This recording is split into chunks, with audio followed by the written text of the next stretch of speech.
Alrighty, we're live. So happy Thursday, everyone, and welcome back to our NoCodeOps Live Community Show. And if this is your first time here, we are an international communities for operations professionals who leverage no-code tool in their day-to-day lives at work. And every Thursday, or we try to do them every Thursday, we get together here as a community, inviting influential speakers from the no-code space who can come and teach our community how to get better and how to become a better no-code operator.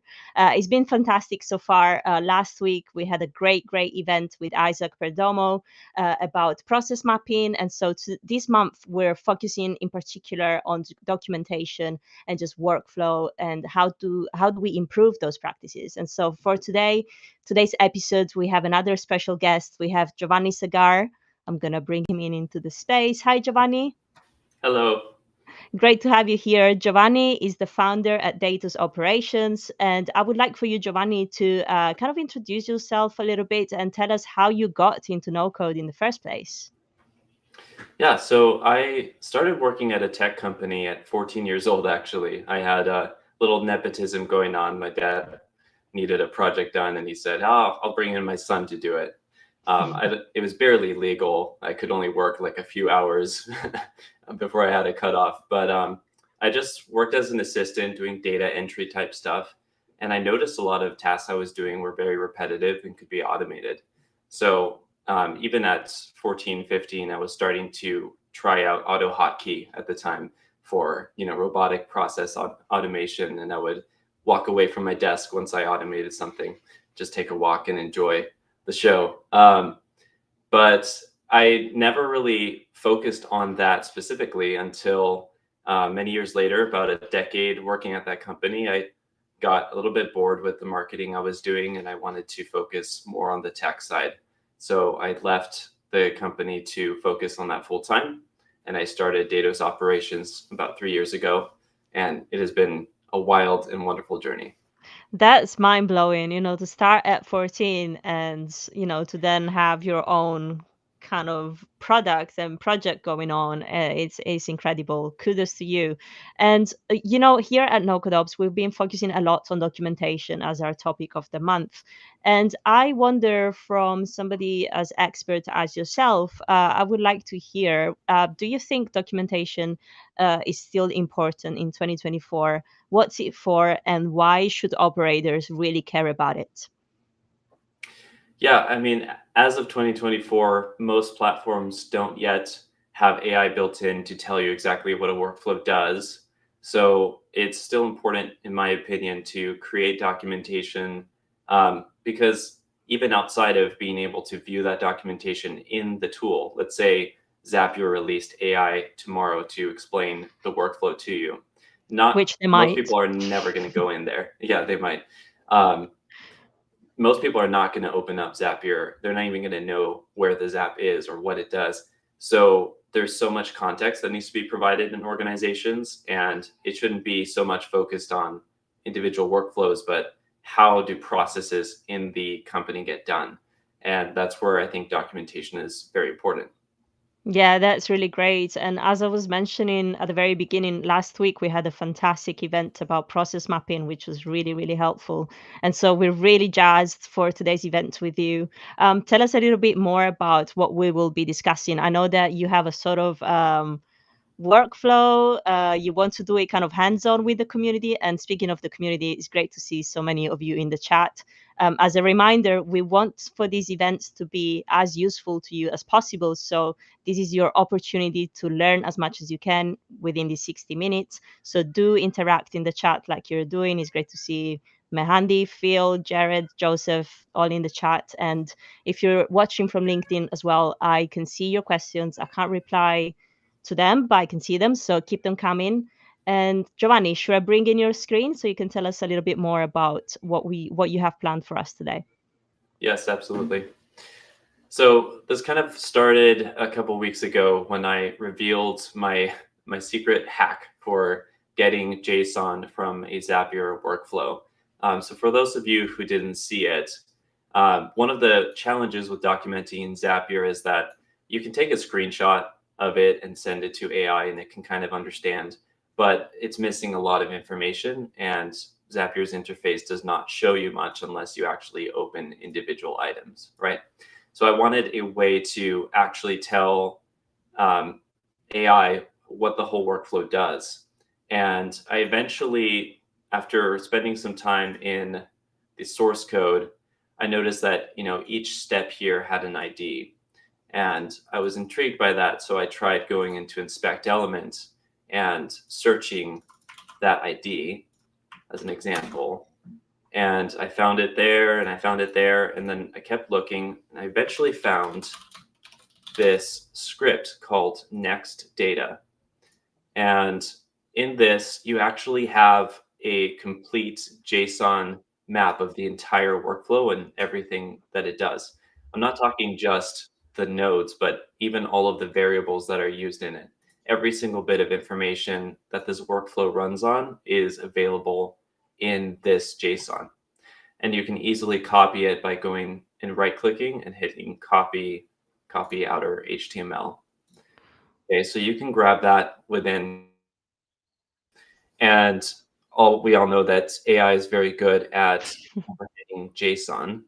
So whereas it would be very, very difficult for you or I to parse that and understand what exactly is going on since it's so long, you can tell AI that you want to have that workflow explained. Now, we can start out with a basic prompt. Really, most prompts will work. I do have one that I will share with you that I think works the best for really getting AI to not be lazy and explain every part of the workflow. In general, it'll over summarize unless you really work on a prompt to get it to explain the whole thing for you. So let's start with a basic prompt. Let's just say this is JSON representing an automation workflow. Explain what the workflow. I can see Ellie in the chat. Ellie, don't be discouraged because we're gonna try and make this so easy for you. She says this hurts my little no code head. So far, I'm sorry. little steps. Right click, inspect your when you're into your Zapier and inspect your Zap, and then you can find the JSON in there and just copy it. Right? Yes, you can right click anywhere, hit inspect, and then what you're going to do is hit Control and F to search within this box. Mm-hmm. And you're going to just type next and then underscore and then data. And it'll pop up here. And it'll be inside a script with that ID.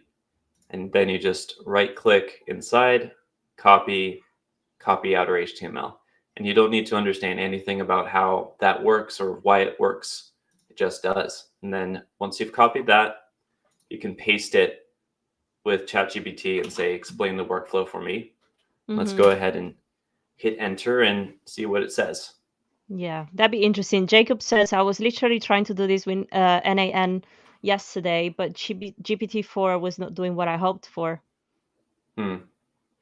We'll see. So I've worked with N8N as well, and it seems to work pretty well. So we can take a look at that for sure. N8N's easier to use for this because whenever you select, so I have an N8N workflow here while that generates. When you select a bunch of nodes like this, you can hit Control C to copy, and it copies the JSON for those nodes. So if you want the whole workflow, you can do that. And I found that GPT-4 is pretty good at understanding what it does. Nice. So you can see it generated a pretty good overview of what the workflow does and the different steps that are here.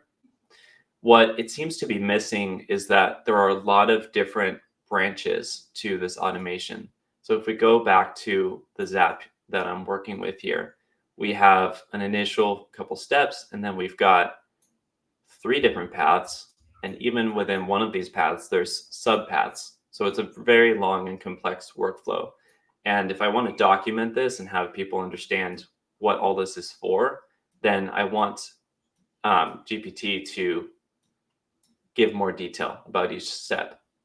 So I have a prompt, which I will paste in the chat as well.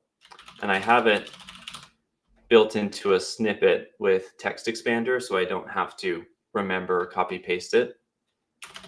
And essentially it's just explaining that they're an automation expert. But the main thing is explaining exactly how I want the breakdown to be. I want it to be detailed, don't summarize, don't skip any steps. And this is just some basic, you can make a prompt like this yourself by just seeing what it does wrong and telling it not to do that. And it does a pretty good job of adapting. So I'm going to go That's ahead really and paste interesting. the workflow again. And while that And this is to generates, generate, Giovanni, this is to generate your sort of AI documentation based on the automation that you're running, right? correct. So this will generate documentation that then you can copy paste into a Google Doc or anywhere. Yeah. And Jared says, do you need to do this manually each time? I guess, Jared, you can either do this and do it kind of like granularly, or you can also use our operator platform that does it for you automatically. But we can talk about that a little bit later. But yeah. Yeah, so Operator does a great job of handling the manual aspect of this, and it's a great option for doing this. But you can already see that the breakdown is a lot more detailed. We've got an action and a purpose for each step. You've got different paths, and it actually goes through each step and explains what it. So this prompt I found increases just increases the accuracy.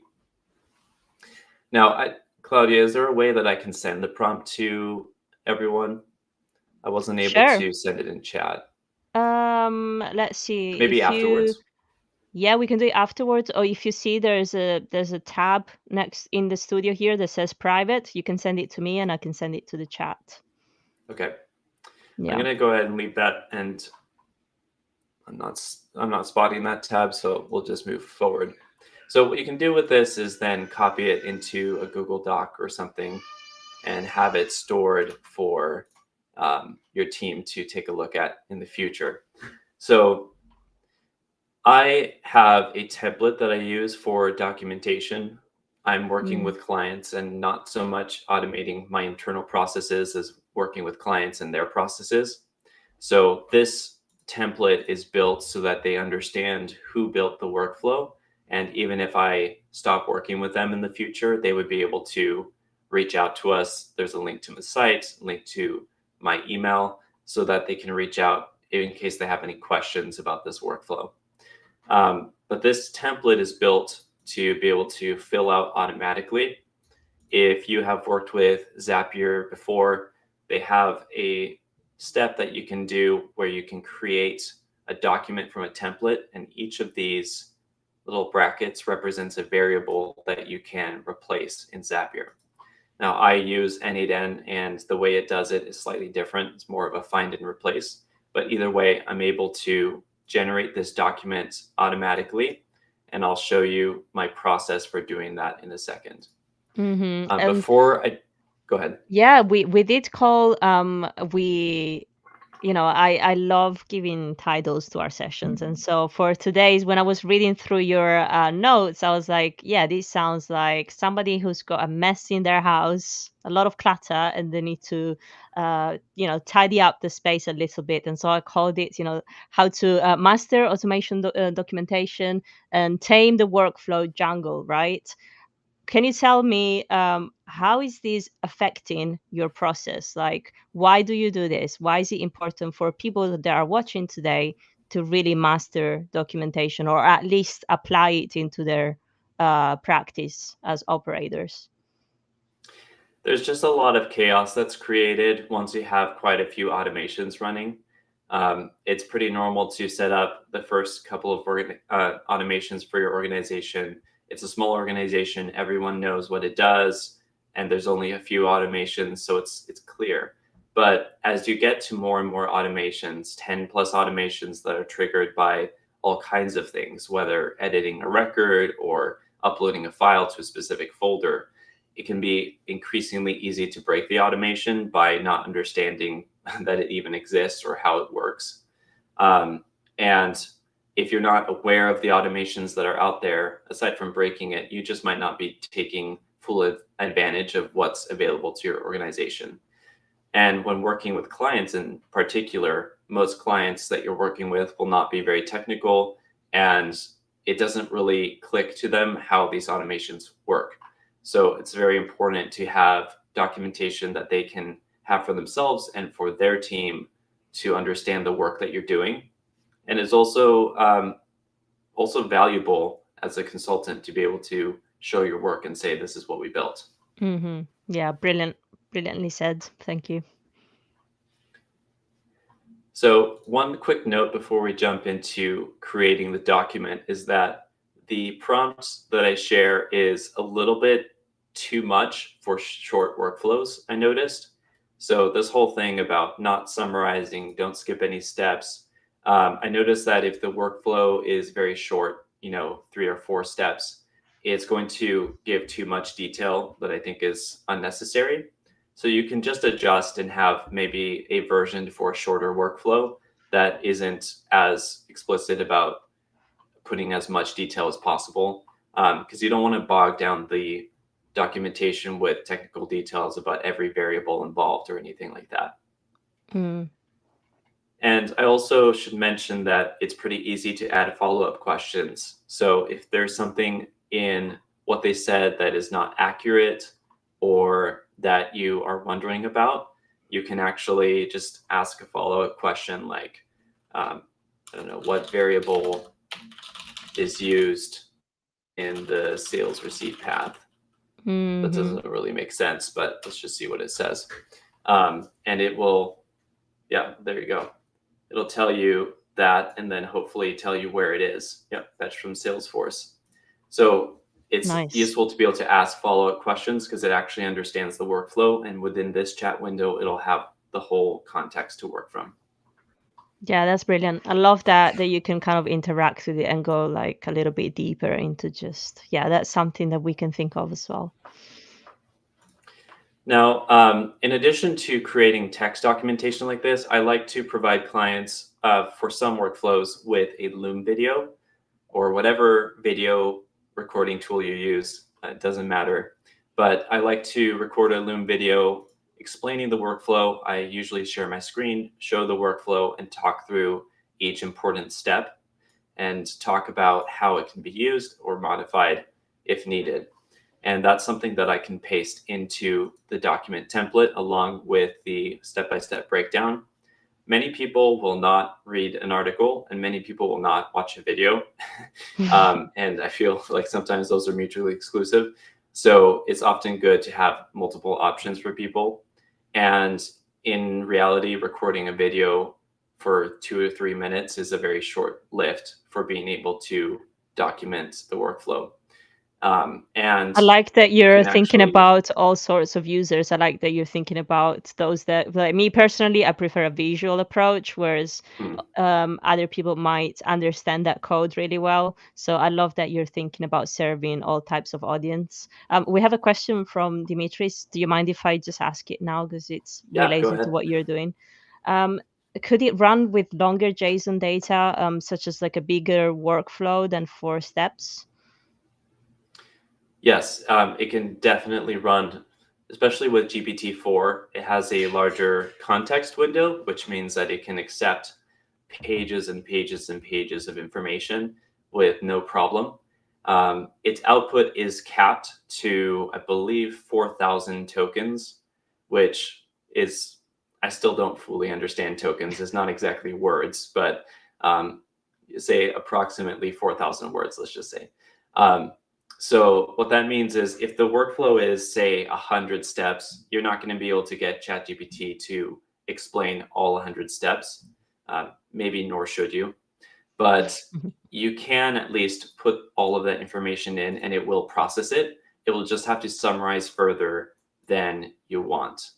And just to be clear, the workflow that I'm using as an example here is, let's see, like 30 plus steps. So that worked without any problem. Brilliant. Thank you. The other nice thing about recording a Loom video or whatever video recording tool you use that also supports transcription is that when you record one, you will also get a transcript that you can paste into ChatGPT as well. So if I were to record a video right now, this workflow helps us to ship or helps us to update invoices once an order is shipped in ShipStation. This is the most useless video ever, but if you go into transcript, once that's done generating, you can copy that and you can paste it into ChatGPT as well.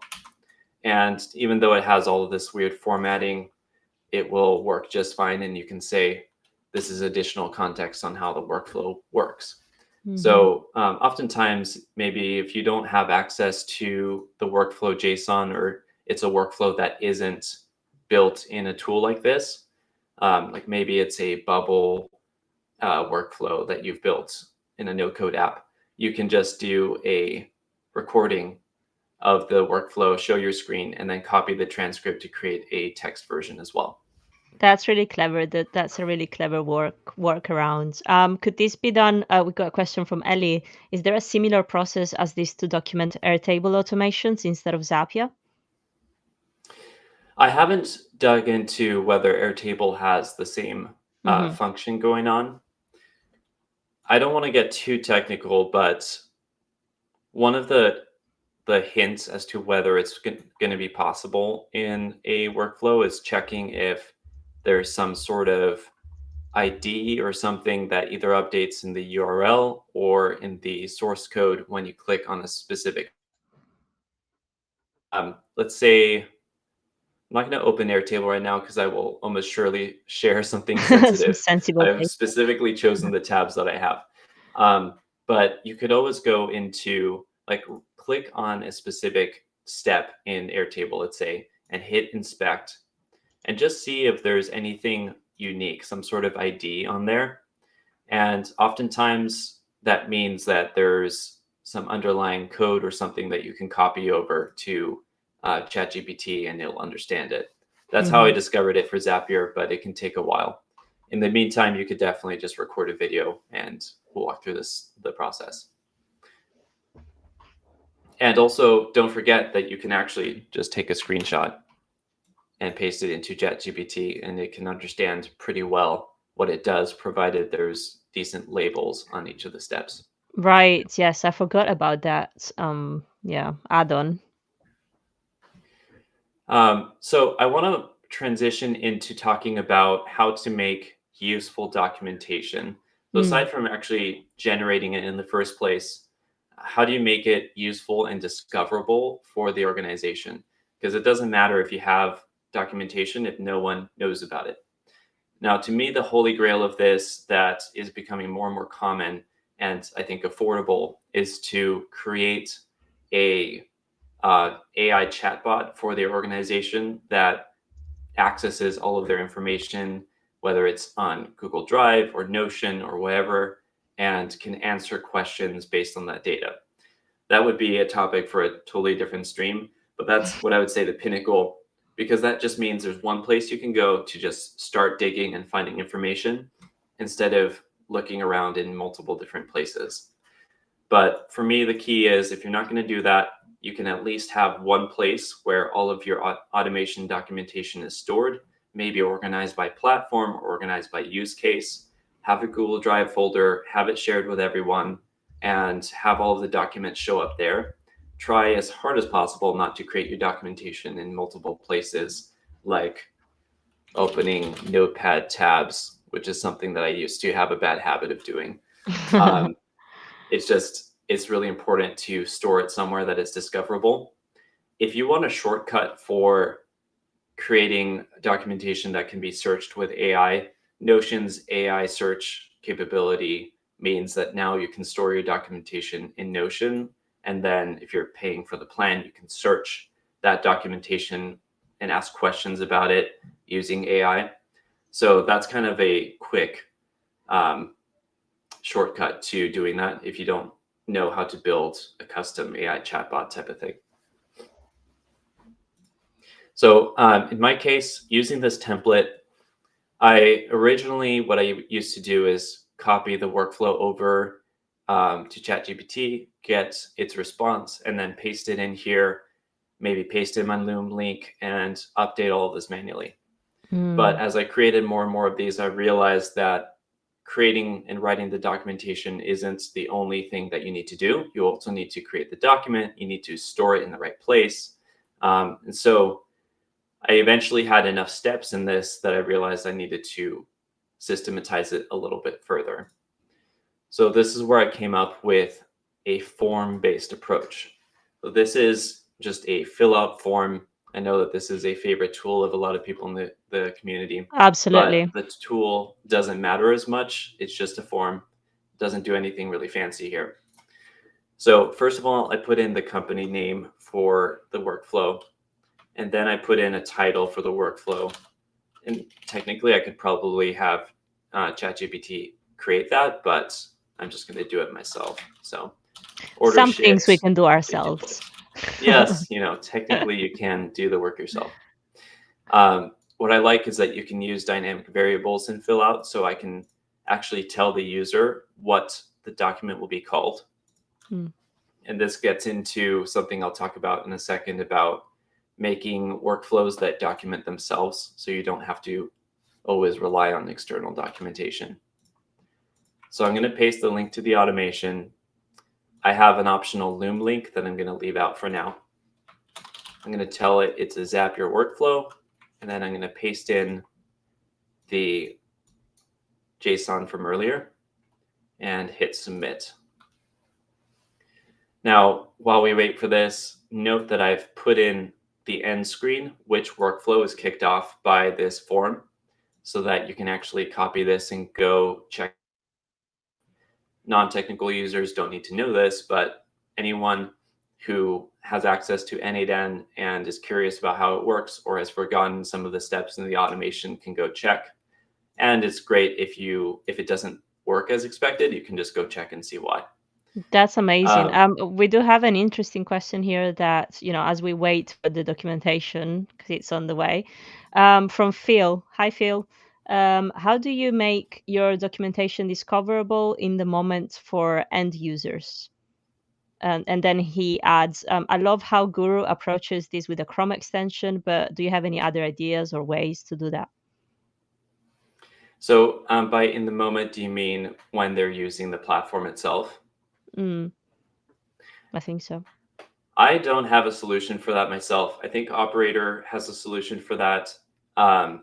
I have not created anything that has documentation tied to the workflow itself. But what I often do is add a note in the first step of a workflow. Zapier has notes, N8N has sticky notes, and you can just copy over the document and have the link in there. And then they could always open that. So that's like the low tech way to do it. But that's a good question, Philip. I haven't gotten to that point really. Maybe Phil can come next to our next episode and yes, and answer show the us. question for us. All right, so this automation ran. I'm going to open up Slack, and it won't share, but basically I've sent myself a message automatically that has a link to a couple of documents. And this is one part where I wasn't able to automate something, so I'm kind of doing it an ugly way. It was kind of difficult to make formatted text show up in a Google Doc. Zapier has a solution for this, but I don't pay for Zapier at the moment, and it's not worth it to me for fixing this problem. So what I do is basically upload the document with ChatGPT's output as HTML, and I have it in a doc.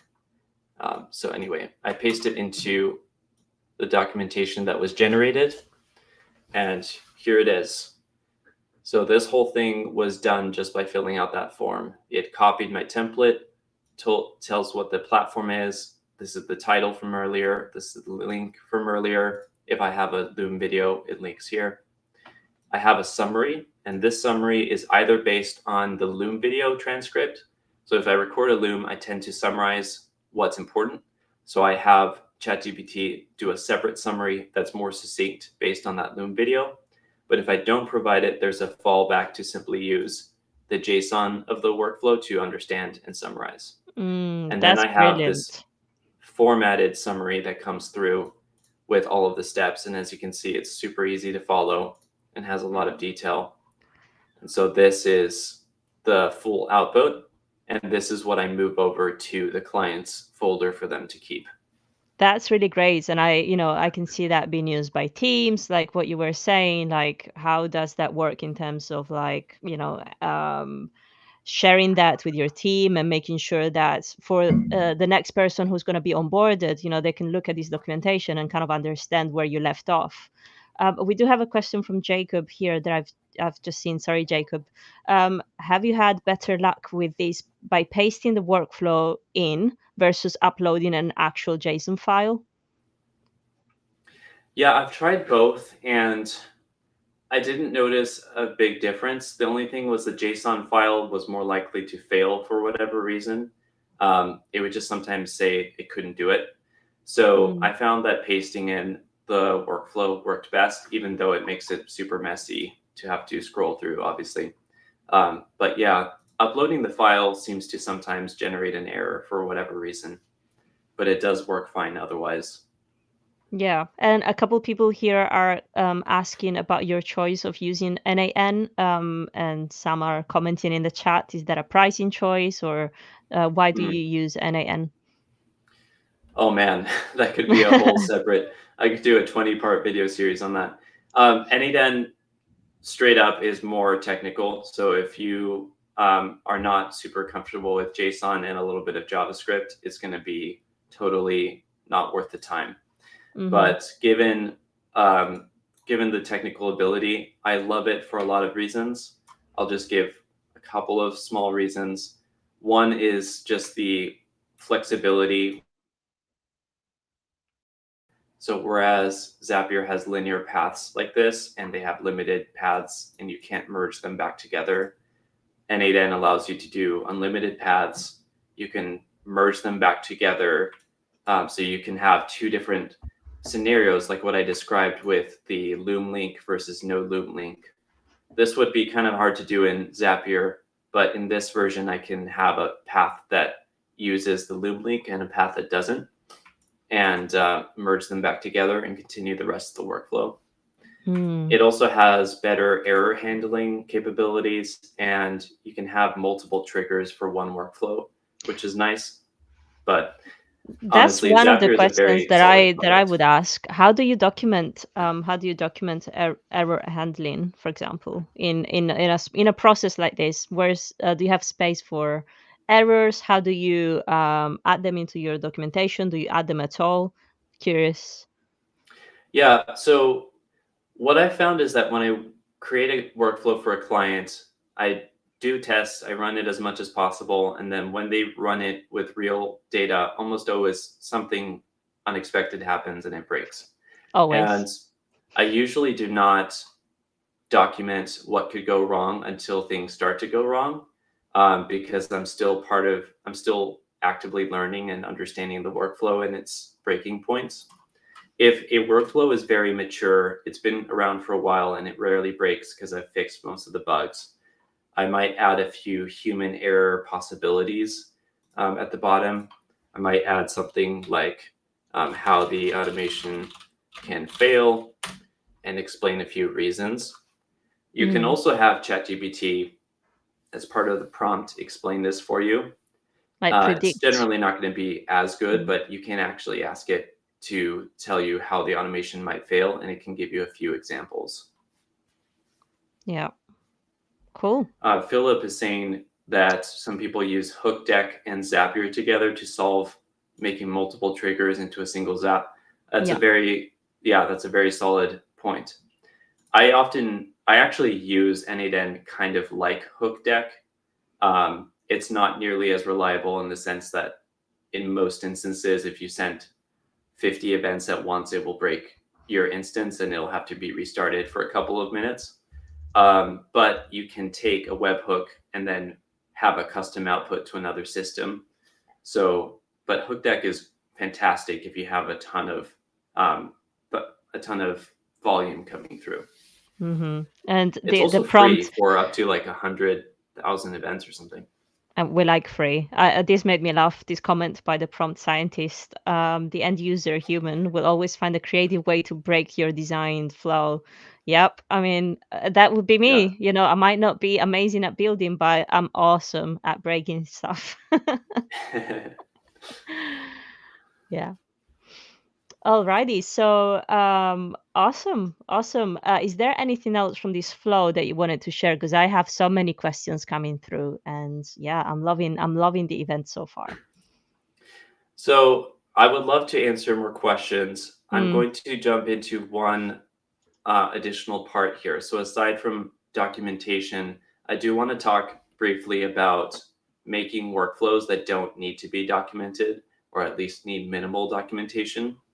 As much as I like this wonderful automation I've built, sometimes it's over engineering a solution to a problem that doesn't exist. mm-hmm, Um, I do think it's important to have documentation, don't get me wrong, but it's far more important for the workflow itself to make sense and to notify people what it does as the workflow runs. So here's a few examples of this. In this Zapier workflow that I have as an example for you today, there's a lot of steps that do not have a descriptive name. They're just the default like text in formatter by Zapier. That doesn't mean anything to anyone reading it. And just like writing code, you can write comments and make things more clear by naming your functions, right? So in this case, I don't even remember what this one does. Okay. This finds, this one needs more than just this because it's like, why does it find that string? But let's just say that's going to be the name of your step, right? And so renaming each step in Zapier, I think, is a very important step. And I try to do it as I go or at the end so that it's clear what. In this N8N workflow, I already did that, and it's a lot more clear. This is where it's triggered from. This is what each step does. These are the conditions.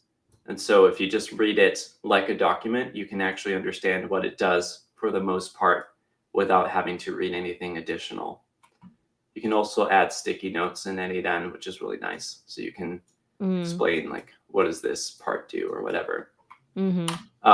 So documenting within the workflow, I think, is a very important step. The other thing that you can do is bringing humans in the loop throughout the process, whether it's at the beginning with a manual trigger. So in this example I gave with a fill out form, I could have just had these names for each input, but I also added captions to indicate what would happen based on what they write here. And that's really important for people to understand the impact of what they're typing. Otherwise, it's unclear what is going to happen, if they paste a Loom link or paste something that isn't a Loom link. So like in this example where I have the document title showing, that's a really cool way to indicate what the automation will do with their input. So that's on the trigger side of things when you're starting an automation.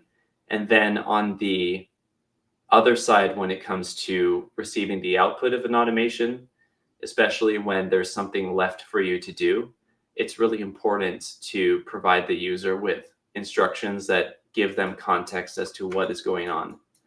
Because that user in an organization, especially a large one, will eventually change. So in this example, I send a Slack message to a documentation channel that says documentation created. You'll need a copy, and I could probably put the title in here. That would be a good idea. You'll need to copy the formatted contents of this document to replace this document and copy it here.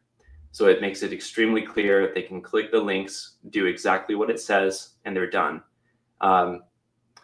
to make this even better, I could say, what is the workflow that triggered this? I could put in the link to it, and I could link to the documentation of this workflow so they can understand the full context.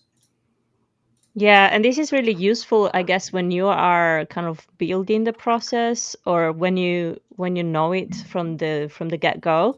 But we have also an interesting question that I would love to hear your answer to, which is a question by Joe Sheldon here. Where do you start when you've got so many different Confluence spaces? I'm assuming this particular user here uses Atlassian because he's talking about Confluence spaces, processes, and documentation. So imagine you are getting into a house that is messy. Where do you start? I like to start with the most important and most salient workflows first. So try to identify, like, first of all, just make a quick Excel sheet to make it really easy to visualize. So I would just start out by just opening up a blank sheet and saying workflow name, let's say impact priority, link to it, right? And just paste all your workflows that you have, how important they are. You can even do data validation and make, a few options for impact and priority, and then you can sort by that. And I would just start with the most. So there's a couple criteria. It's how important the workflow is to the business, how difficult it is to understand without documentation, how many people it reaches. Is this just for one person, or is it 20 people, or everyone in the organization uses it, etc. So I would use all of that criteria to understand how important it is to document. And then just start with the most important one first, and maybe set yourself, I have a weekly reminder on Friday to spend 20 minutes improving documentation in Notion. And I write in that task, I write down as I think of things what I should do next, so that the next time that task comes up on Friday, I have a list of things that I can keep improving on, and I don't have to really think about it. Makes sense. Makes sense. There's a lot of food for thought here in this session. So we're approaching our Q&A time. So people in the audience, if you're watching, it's your time to shine. Drop your questions in the chat. This is your unique opportunity for you to grow and learn something new. And Giovanni, did you want to show something else, or can I open the Q&A? Do it. Open the Q&A. Let's do it. Let's read the band-aids. Let me get rid of this screen. And speaking of Q&A, we have a special guest because February is a new year, 2024. I like to bring in Phil for our Q&A because he's got the most interesting questions for our guests, and we like the element of surprise. So let me get him in. Hi, Phil. Hey. Surprise. Hi. Dude, this has been amazing. So cool to just see how you thought about all of this and how you're using it. And thank you just for such a clear explanation of just how folks can realistically bring this stuff in. I think one of the things that sometimes documentation is, it just seems really scary, where to even start. And I think you gave such a good way of thinking about it. And I just also wanted to say, in the last thing you brought up that I loved, which is you kind of answered the question I asked earlier, which is how do you make documentation in time and place for people where they're actually going to look at it? Because if someone writes documentation and no one looks at it, it's like a tree in the forest. If it fell, did it even really make a sound? And if no one reads documentation, does it even really exist? And I love what you've done in, whether it's the input, something that triggers an automation, or the output, something that comes out of an automation, showing an end user that didn't necessarily build that automation or participate with it on the architectural level, something like, here's things to keep in mind. Here's what this thing is going to do, right? And when they get it, here's what to do. Here's documentation about it. Here's why you got this thing. Here's a link to the whole workflow this is a part of. I'd say the only thing that maybe I think that could be cool to add there as your organization grows is even a contact, right? who to contact if you have questions about this thing, I think is really helpful too. But bringing those snippets of documentation into a place where people are actually going to find them and read them because they're a part of the process at that point in time, I think is super smart. Thank you. Yeah, that's a good idea to have the point person in there as well. Yeah, that was really cool. Alrighty, so we have a question here from Marieke Jansen. How do you keep the documentation up to date with changes? That's a very good question. I don't have a great system for that yet. In this case, what I would probably do is if I make a significant change that is worth adding to the documentation, I would probably just regenerate the breakdown from ChatGPT and paste it back in. I generally get to the documentation step a little bit after I build the workflow, once I've gotten out the wrinkles and figured out some of the errors, because usually the workflow will change in some way in the first few weeks of it running. So I generally set a reminder for myself to document a workflow after that period has passed and there are not as many changes. But then once there are, it's just a matter of being aware of whether they're quote unquote breaking changes that need to be documented or not. Mm-hmm. Yep. But I believe operator. I'm just gonna ask. This is gonna be like a for you. It's a good setup. It's gonna be a Q&A to you both because I feel like you're both experts, at this particular topic. So, Phil, do you have anything to add? Yeah, so this is something that we've publicly shared on the operator front, like on our website. But like Claudia, if I can share my screen for a second to show you like the way that we've approached this exact thing. And like, Joe, I'm gonna totally like look at some of your prompts here because like I think there's some adjusting we could even do. Share screen. Let me open up operator. There you go. Let me know when you're ready. Yeah, I'm here. Yep, I'm ready. So in operator, right? Basically what we did was we took the best practices of how everyone was documenting these things in spreadsheets, like all of their, dependencies and processes and all that stuff. And like, we just automatically recreate that spreadsheet. So as soon as you hook in Zapier, we automatically create this view for you of just all of your automations, the statuses they're at, the components involved, weekly runs and errors, their dependencies, folders, when it was last updated. It's all automatically updated.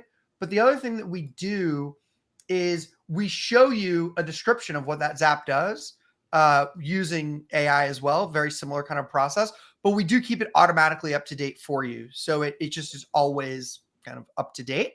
But Jared made me think that like maybe we should give people a way eventually to like link to operator documentation from like the inputs and outputs of places. That is really smart. The other way that we also use AI here is like we give you a full change log of Zapier as well.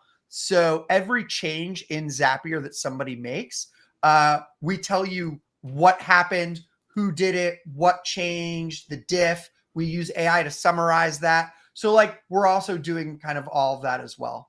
So we're trying to keep all of that up to date for you. We don't work with like N8 and Make, yet. We're working on our Make integration next. But like, but Gio, this gave me like so many great ideas that would love to collab with you on like bringing some of that other stuff to life. Yeah, that's what I was saying to you, Giovanni. I'm sure this is not going to be the first of our interactions because, you bring so many valuable inputs and just like food for thought, into the space that I'm sure this is not going to be our last. I really appreciate it. And I'm excited to see people like you guys pushing the boundaries of what you can do with no code and essentially catching us up to the coders who have all of these tools for automation testing and stuff that they've already built out, because these are serious problems that need to be solved. So the no-code industry also needs to have tools like these because people who build a lot of workflows, there's a company I know that has 500 Zapier workflows.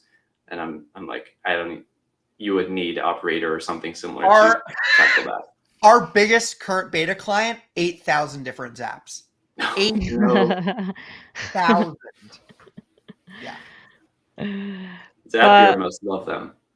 Yeah, they're big fans of both parties. And I'll say this, to your point, man, like the dev world has had this stuff because they had to collaborate at scale at a certain point, right? It wasn't just like single devs doing certain things. And what I found really interesting is that the data world also had to figure this out too eventually, because they work with things different than devs do. And that's where things like data catalogs like Atlan and Castor like came out to like help people collaborate at scale and document things on this front. And like we think that no coders or people that work with SaaS tools at companies, on like this scale need the same kind of support, because we look at data and workflows differently than the data and the devs teams do, and so I couldn't agree anymore, man. A next question here from Paul de Freitas, which I love his nickname in our community because he's PDF in our community, and every time I chat with him, he's like, "Who's PDF?" And then he's like, "Paul." So he's asking, how do I make documentation a healthy habit? Great question. How do you make it a healthy habit? Well, I've heard of a little book. I think it's a New York Times bestseller for years now, called Atomic Habits, right? The main thing in that book is the idea of habit stacking, or attaching a habit to something else that you already have as a habit. You already have a habit of building automations. So it's just a matter of adding onto your routine to then document those workflows. And to make it really easy for yourself, and if you're an automation builder, you can definitely do this. You can set something up like whenever a task, let's say you use ClickUp, for example, whenever you finish a task that has a tag automation, so it's an automation task, create a subtask for 2 weeks later to document that workflow. And I say 2 weeks just to give you time to iron out the kinks in the workflow. And that will just become part of your process. It'll show up on your task list. You don't have to think about it, because that's the biggest part, is just remembering to do it. And I'm not going to pretend that I do this for every single workflow and every client. I charge by the hour. Some clients don't care about the workflow documentation, right? So if I had a fixed price, I would do it every time. If I was more disciplined, I would probably do it every time. But there's many times I don't document workflows, and I also need to get better at that. Mm-hmm. Two things to that point also. One, I think whether I view like external consulting clients and like internal business stakeholders like very similarly, like they both have results they're looking for. They don't care how the thing gets made. They just want it to work. It's like very, very similar. But one thing that I've seen a lot of consultants really do, and I wish more ops folks would bring into their workflows, is bring documentation to the beginning of the thing to be like, okay, you just told me a lot of stuff, right? Let's map that out and like look at that together and like align that that's even real, and where you want to go makes sense. And like you kind of bring it into the conversations with other folks to show them the value of it, and get them to be a part of it, I think is really valuable. And then the other thing is, Claudia, I just sent this to you in Slack. Yeah. There's this amazing creator on LinkedIn. Do you know her name's Jen Bergen? I don't know. She's so rad. All she does is talk about documentation, and she has a course on Maven for like learning how to do some of the stuff and like where to start. I couldn't more highly recommend her stuff, and she's got a live cohort starting soon. So we just put the link there as well for folks interested in business process mapping. Mm-hmm. Absolutely. Let me see. We did have another interesting question here from Jess Sagravis. How do you get the team buy-in, especially among other functional areas? A really good question. So a lot of it, I mean, that's so difficult. The hardest part of this work is, I'd say the two hardest things are, one, identifying the opportunities for automation when you're not the one doing the task. That's really difficult, because you can have trouble like knowing what someone actually does all day and what you could automate from their work. So once you've solved that problem, the second problem is convincing them that they need an automation and to use it if it's something that doesn't happen automatically, or that they have to trigger or something.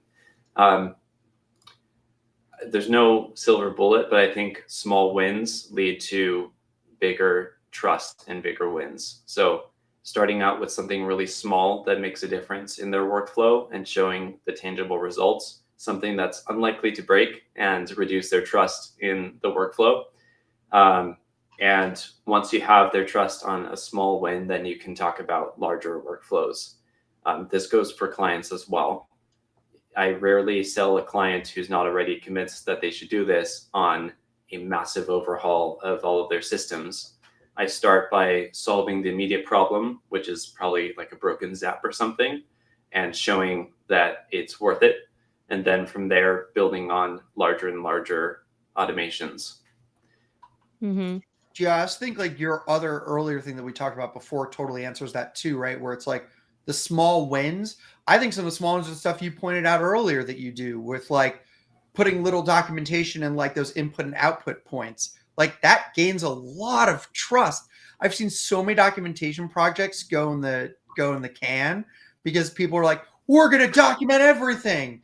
And then they start and it's just like a mess because the goal was too high. The output wasn't like clear, right? But like your stuff that you've shown here is so fast to create and so tangible that like, I think that's the kind of stuff that builds trust, is exactly what you said earlier.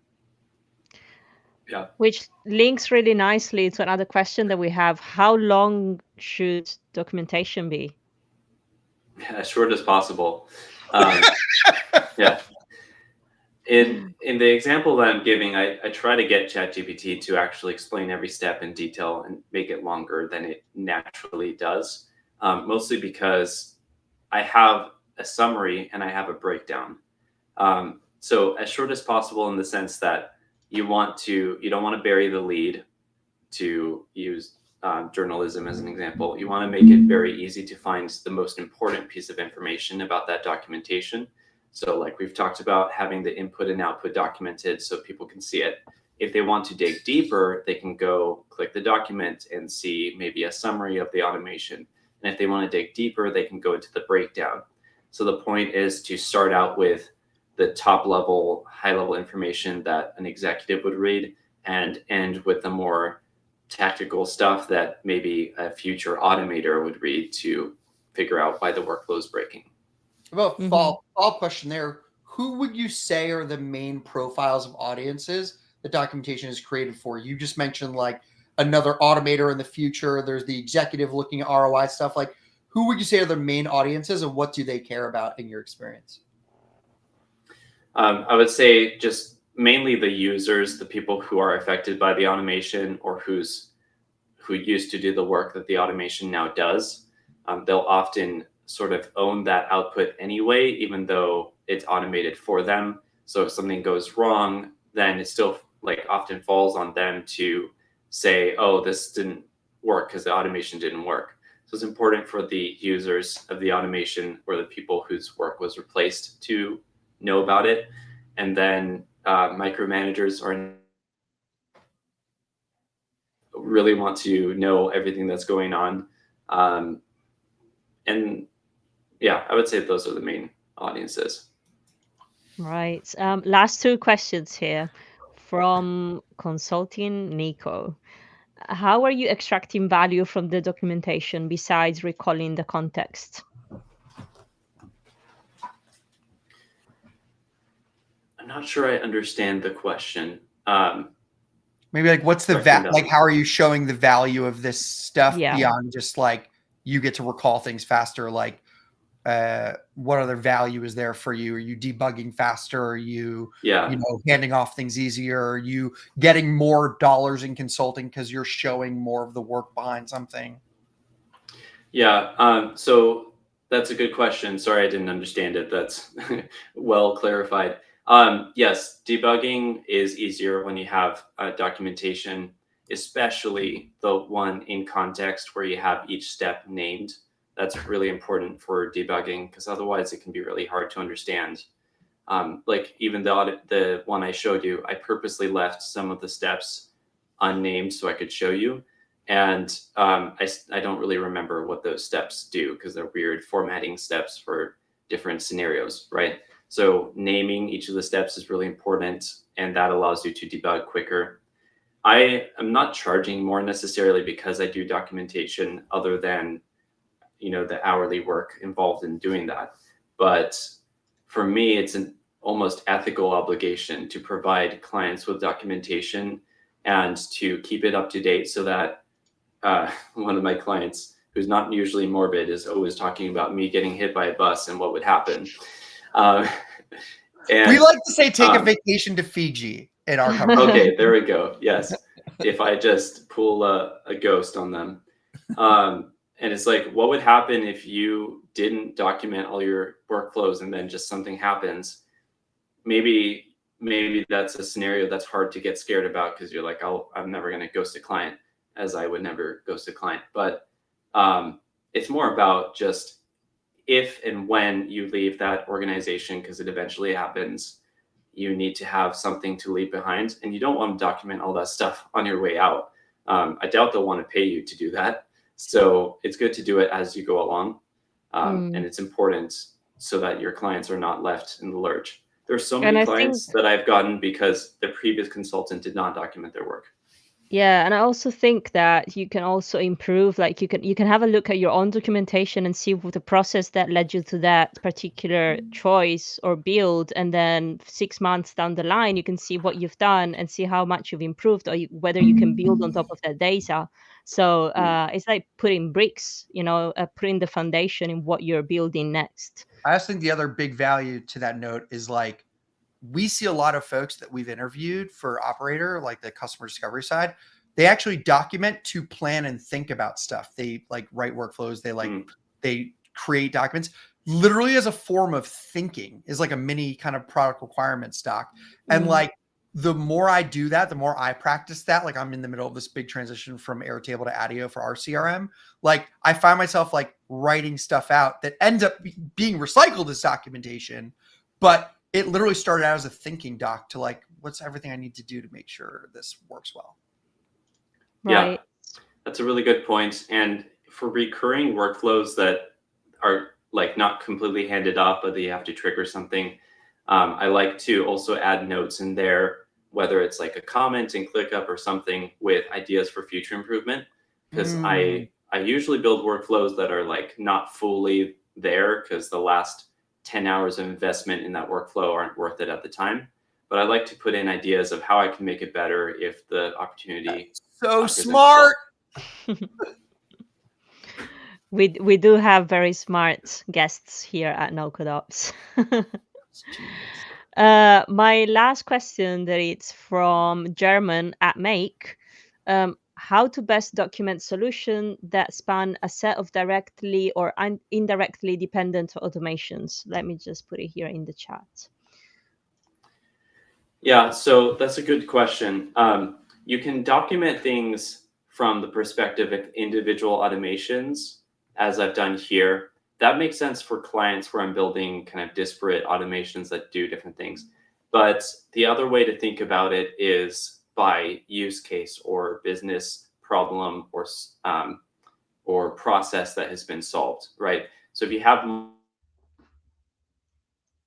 or process, then grouping those together, and you can either make your document something like what the automation is titled and having one document per automation, or you can have a documentation that's based on what process is automated and then have the individual automations listed in there. It really kind of depends how people want to discover that information. But in some cases where I have multiple automations that kind of do the same thing or chain together, I usually just pop those into the same document. Brilliant. And I guess that is it in terms of questions. But Giovanni, you've been so great today. Thank you so much for sharing your knowledge.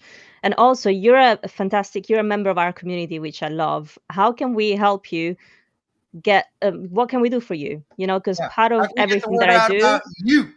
Yeah, let's talk about you. Obviously, here I'm going to share your LinkedIn so people can connect with you. But what else can we do to help you reach your next goal? What's your next goal? I appreciate it. I'm writing on LinkedIn. I'm working with Aaron of Automate All the Things to create a twice monthly.